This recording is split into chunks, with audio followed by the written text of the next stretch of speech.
Hello, everyone. This is Jeffrey T. Fertiller back with another service management leadership video. Please like, share, subscribe, check out our podcast, follow us on LinkedIn. All right. So we're continuing our series on business resilience. Last time we talked about incident response, disaster response. Now I want to talk about business continuity. It's in our wheelhouse at service management leadership. And so I want to talk about a 4-step, maybe 5-step process. And we'll get to, I say 4 or 5, different organizations do them differently. And so we're just going to talk about developing our business continuity plans. What's the process? If you're an organization and you're struggling with this, and you need to know, hey, how do we get started? So the first thing that you need, and this sometimes is broken up into multiple, is you need to have a strategy. What are we doing? How are we going to do it? Second, you're going to worry about governance, oversight, which executive sponsors this program, what resources, things of that nature. So I call that number one. Second, we're going to have a business impact analysis. We're going to try to identify which are areas in the organization or key processes, key business services that we have to remain continuous.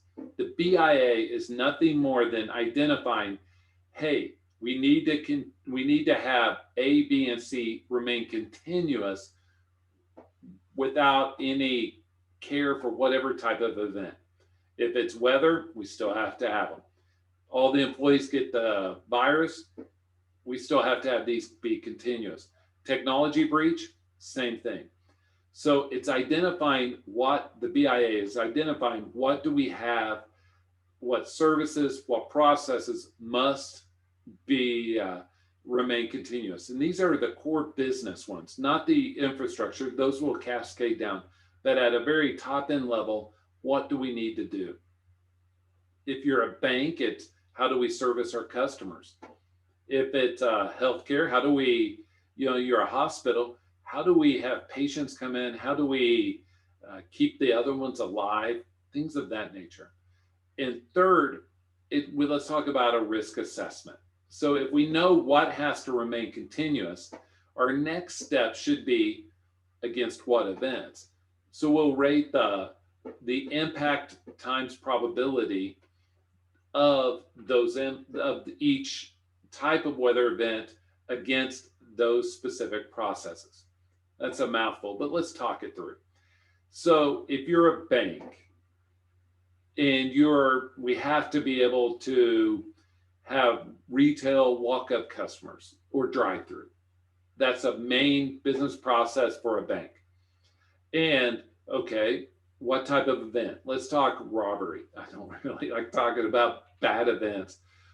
The impact could be high, but the likelihood low. So when we talk about it, we would then say, okay, we build out our business continuity plans. If it's a robbery, we don't have to worry about as much as if it's let's say a weather event that knocks out the technology systems that now we can't pull up customers' accounts.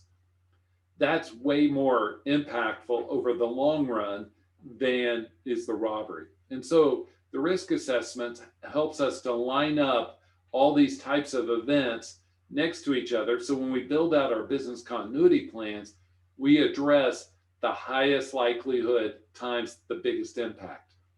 Hopefully that makes sense. And lastly, we build our business continuity plans.